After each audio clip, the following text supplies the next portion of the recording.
ሰላም ጤና ይስጥልን ተመልካቾቻችን ከአንከር ሚዲያ ዝግጅት ክፍል ያክብሮት ሰላምታችን እናቀርባለን። ዜናዎችን ይዤ መጥቻለሁ። መሳይ መኮንን ነኝ። ከአምባ ጊዮርጊስ ጀምሮ እስከ ዳባት ያለውን አጠቃላይ አሁን ተቆጣጥረናል። ዳባት አጠቃላይ ከተማዋን አሁን በእኛ እጅናት አድርገናት ያለ ማረሚያ ቤቶችን አሁን ያስለቀቅነው ነው ያለውን በሙሉ በእጃችን ስር ያስገባን ነው። ያው የብልጽግና ሰራዊት ፋሽስታዊ ስርዓት በአሁኑ ሰዓት እየተመዳመደና እየፈረጠጠ ነው የሚገኛል። ሁሉንም የአማራ ህዝብ በዚህ በኋላ ወደ ነበረው እንደሚመለስ እርግጠኛ ነኝ። የናውሰናይ ብርጌድ፣ ምኒልክ ብርጌድ፣ ይታየው ብርጌድ 3 ብርጌዶች በአንድ ሆነ ከጧቱ 1 ሰዓት ጀምረን ነው ስምሪት የጀመርን። አሁን ከቀኑ 8 ሰዓት አካባቢ ሙሉ ዳባትን አጠቃላይ ከተማዋን ተቆጣጥረን ያው በእኛ እጅ ትገኛለች። የአገዛዙ ስርዓት አስቦት የነበረ እንደተለመደው ኃይል ጨፈልቃለ የሚል ሀሳብ ሰንዝሮ ነበር። ነገር ግን ለቀባሪ ማርዳት ነው የሆነበት። የክንደ ነበራው የፋኖን እንጂ መቋቋም የሚችል አቅም ስለሌለው 20 ደቂቃ እንኳን ቆሞ መዋጋት አልቻለም። ወዲያው ነው የፈረጠጠኛ ተቆጣጥረናል። በአሁኑ ሰዓት መንግስት አጠቃላይ የሰሜኑን ክፍል ወይንም የጎንደርን ክፍለ ሀገር እሱን ከእጅ ከወጣ ስልጣን እጅ ወጣ ብሎ የሚያስብ ዛሬ ቀን እንግዲህ የመርዶውን ደግሞ ሊሰማልን እንፈልጋለን። ሙሉ አጠቃላይ ወገራን መሬት ወይም የሰሜኑን ክፍል በዛሬው ዕለት እጅ ወጥቷል። ነው የኢትዮጵያ ህዝብ እዚህ በኋላ ምናልባት የአማራ ህዝብ ሌላ ኢትዮጵያውያንን ብሔር ብሔረሰቦችን የተለየ እነሱን ለመጉዳት ሳይሆን እነሱንም ጭምርት ነፃ ወጥቶ እኩል ከዜጎቹ ጋራ ብሔር ብሔረሰቦች ጋራ ለመኖር የተዘጋጀ ፋኖ እንጂ ለራሱ ጥቅም ወይም ለአማራ ብሔር ብቻ የቆመ እንዳልሆነ ኢትዮጵያውያን ሊረዱልን እንፈልጋለን። እዚያ ባሻገር የአማራ ህዝብ በዚህ በኋላ አብቅቷል። የአብይ ስርዓት ለአንዴና ለመጨረሻ እግሩ ተነቅሎ አፋፍ ላይ ደርሷል። አፋፍ ላይ የደረሰን የደነዘዘን መንግስት ደግሞ ገደል ላይ መስደድ የሚያቅት ነገር አይደለም። ሁሉም እኛ ጎን እንዲሰለፍ ሳያውቁም ሆነ እያወቁ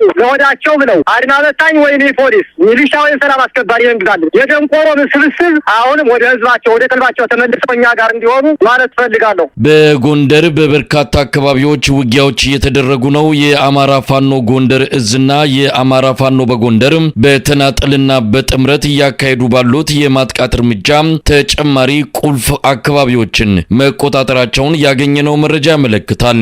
ከፍተኛ ኪሳራ እየደረሰበት ያለው የአብይ አህመድ ሰራዊት ከበርካታ ቦታዎች እየለቀቀ ወደ አጎራባች አካባቢዎች እየሸሸ ነው። በአርበኛ ባየቀናው የሚመራው የአማራ ፋኖ በጎንደር የዳባት ወረዳን ሙሉ በሙሉ ነፃ ለማድረግ ሰፊ የማጥቃት እርምጃ እያካሄደ ነው። አምባ ጊዮርጊስን ጨምሮ ወሳኝ የሆኑ ከተሞች በፋኖች እጅ ገብተዋል።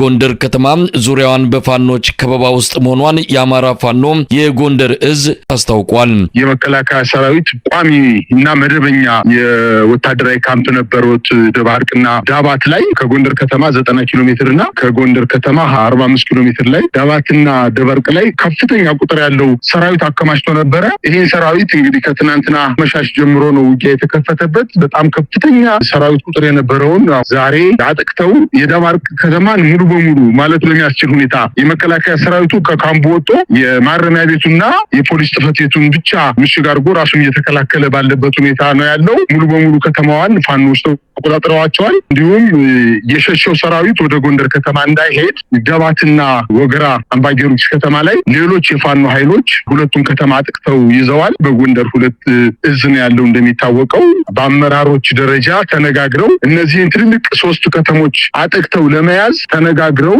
አንደኛውን ሽፋን እንዲሰጠው ተደርጎ በጋራ ያጠቁት ሁኔታ ነው ያለው። እነሱ በጋራ በማጥቃታቸው በጣም ከፍተኛ ቁጥር ያለውን የመከላከያ ሰራዊት በትነውታል። ደባርቅ ከተማ እንግዲህ ተያዘ ማለት በጎንደር ከተማ ላይ የሚፈጥረውን ጫና እንግዲህ መገመት ይቻላል። ከእንግዲህ በኋላ የደባርቅ ከተማ ላይ ተቆርጦ የቀረው የመከላከያ ሰራዊት ወይም ያገዛዙ ጦር ወደ ዳባት ከተማም ይሁን ወደ ጎንደር ከተማ ወይም ወደ ወገራ አምባ ጊዮርጊስ ከተማ ሸሽቶ ማምለጥ እንደማይችል፣ ምክንያቱም አምባ ጊዮርጊስና ዳባት ቀድሞ ነው የተያዘው በዛኛው በጎንደር በአንደኛው እዝ ማለት ነው። የደባርቅ ከተማን ማጥቃት አድርጎ ሙሉ በሙሉ ተቆጣጥሯል። በአጠቃላይ በአራቱም የጎንደር ዞኖች ከፍተኛ ውጊያ በማድረግ ሙሉ ማጥቃት ላይ የፋኖ ኃይሎች 2 እዞች ሙሉ ማጥቃት ነው እያደረጉ ያሉት። በዚህም ከፍተኛ ድል እየተገኘ ነው። ለምሳሌ ከወላድባ ከተማ ጀምሮ ጨዋሂት፣ ሳንኪሳ፣ ጎርጎራ፣ ደልጌ የሚባሉ ከተሞች ላይ በደረጃ የሚመራው የጣና ክፍለ ጦር እና የስንጥ ክፍለ ጦር በጋራ በመቀናጀት አሁን የጠቀስኩልህን ከተሞች ሙሉ ማጥቃት እያደረጉ ነው።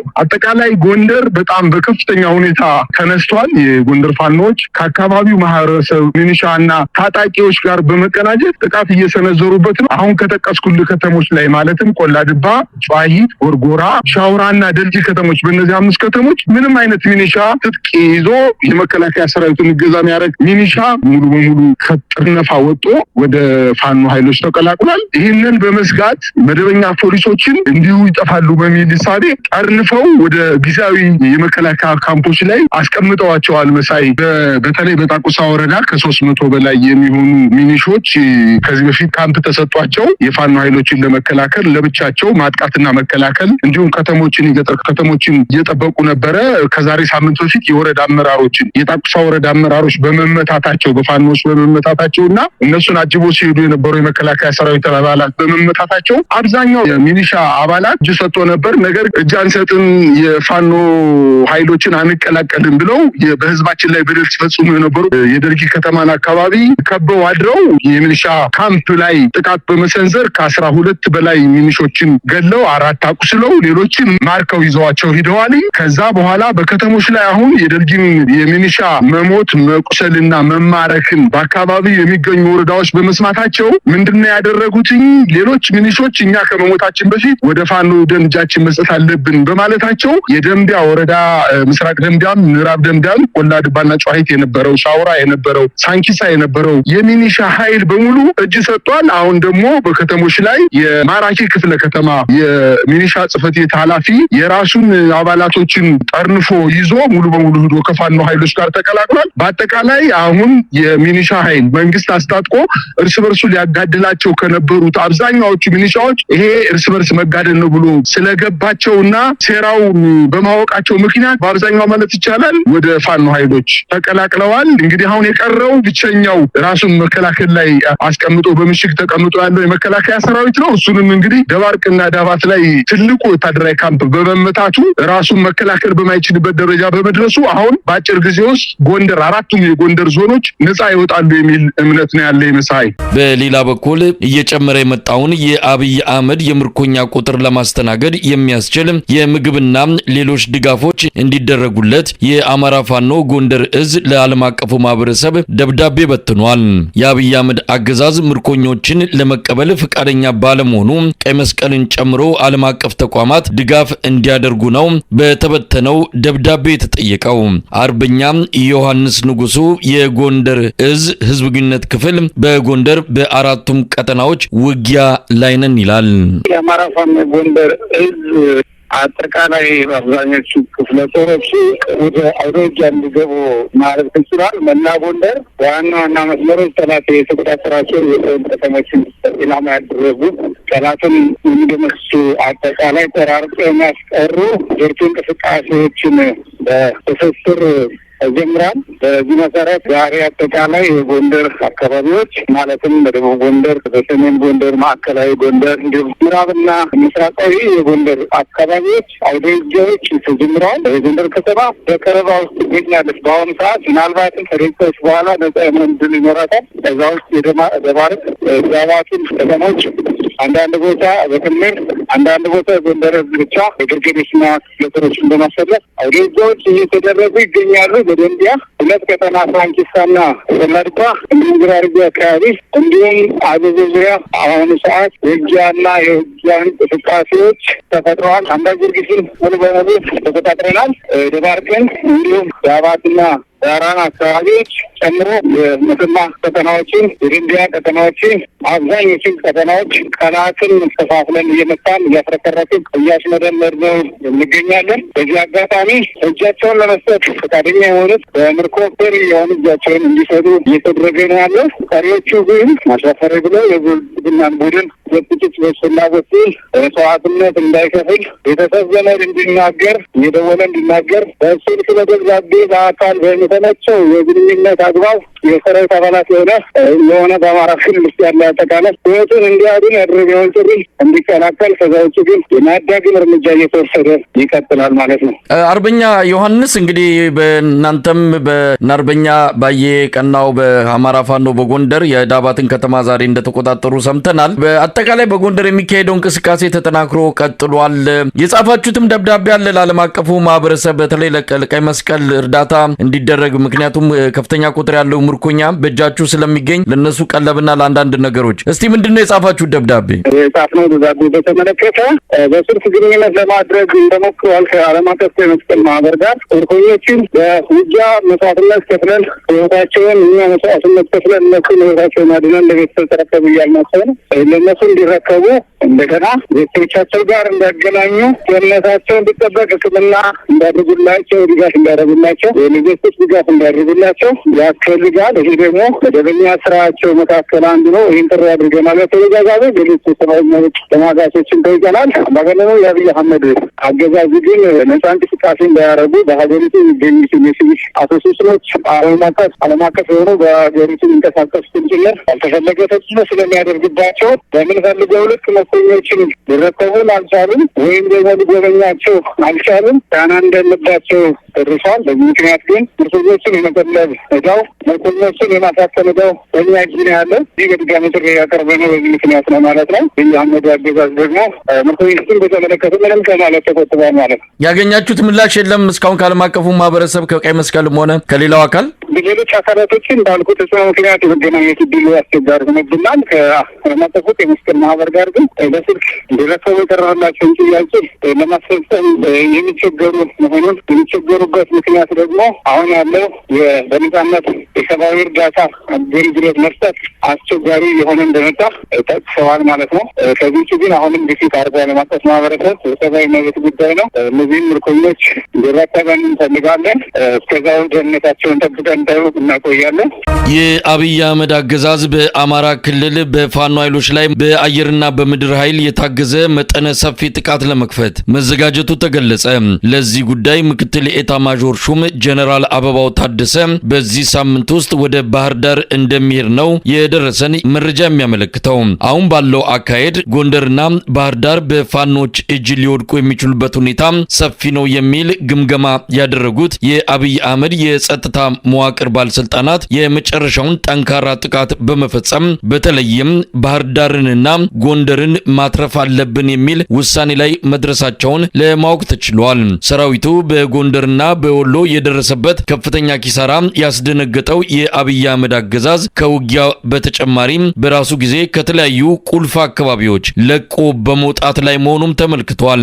ሰሞኑን በጀነራል አበባው ሰብሳቢነት በተደረገ የግምገማ መድረክ ሰራዊቱ ላይ እየደረሰ ያለው ጥቃት በዚሁ ከቀጠለ የባህር ዳርና ጎንደር በፋኖ እጅ መውደቅ አይቀሬ መሆኑ የተነሳ ሲሆን ይህንን በአስቸኳይ መቀልበስ ካልተቻለ ለፌዴራል መንግስቱ ህልውና ከፍተኛ አደጋ ሊደቅን እንደሚችልም በወታደራዊ አመራሮቹ በስጋት መነሳቱን የአንከር ሚዲያ ምንጮች ገልጸዋል። በውጊያ ከሚማረኩት በተጨማሪ ከካምፕና ከምሽግ በቡድን እየሆኑ የፋኖ ኃይሎች የሚገኙበት ቀጠናዎች ድረስ በመዝለቅ እጃቸውን የሚሰጡ የሰራዊት አባላት ቁጥር እየጨመረ መምጣቱም በሰሞኑ መድረክ ላይ መነሳቱ ታውቋል።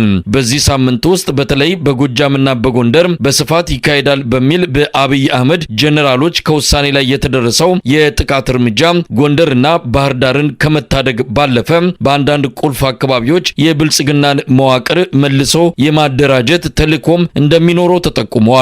በዚህ ጥቃት ድሮኖችን ለመጠቀም እንደታቀደ የሚገልጹት የአንከር ሚዲያ ምንጮች የፋኖ ኃይሎች በብዛት ተሰብስበው የሚታዩባቸው ቦታዎችን በመለየት ለማጥቃት በአብይ አህመድ ጀነራሎች በኩል ከውሳኔ ላይ መደረሱን ነው ለማወቅ የተቻለው።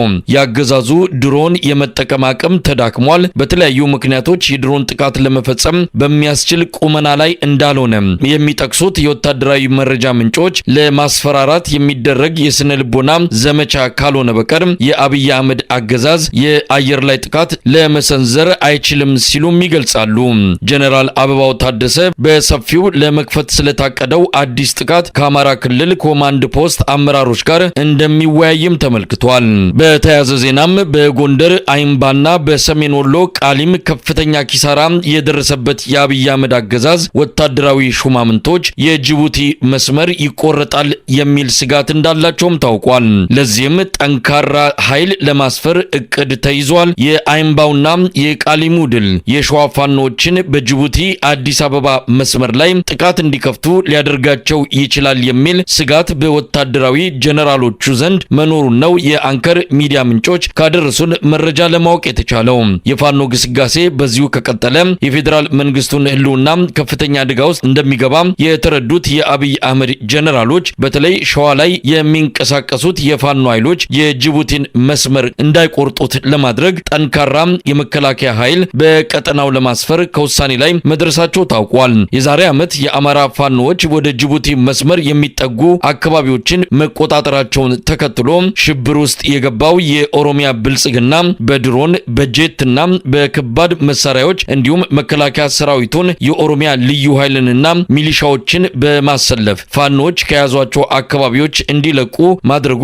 የሚታወስ ነው። በጅቡቲ መስመር ላይ የምትገኘውንና በአማራ ክልል ስር የነበረችውን የአውራ ጎዳና አነስተኛ ከተማን ወደ ኦሮሚያ ክልል እንድትጠቃለል የተደረገችው ለአዲስ አበባ በተለይም ለኦሮሚያ ያለውን የስጋት ተጋላጭነት ለመቀነስ በሚል ምክንያት እንደነበረ የሚታወስ ነው። በወቅቱ አቶ ሽመልስ አብዲሳ የአማራ ክልል ምስለኔ አስተዳደር 3 አመራሮችን ቢሮ ድረስ በመጥራት የአውራ ጎዳና ከተማ በኦሮሚያ ክልል ስር እንድትጠቃለል መወሰኑን ገልጾላቸው እነሱም ያለምንም ተቃውሞ ተቀብለው መመለሳቸውን መዘገባችን ይታወሳል። የጎንደሩ አይምባና የሰሜን ወሎው ቃሊም የሰሞኑ ሽንፈቶች ለሸዋ ፋኖች የልብ ይሰጣቸዋል የሚል ስጋት ውስጥ የገቡት የአብይ አህመድ ጀነራሎች ከፍተኛ ወታደራዊ አቅም በመፍጠር የጅቡቲን መስመር እንዳይቋረጥ ለማድረግ መዘጋጀታቸውን ነው ለማወቅ የተቻለው።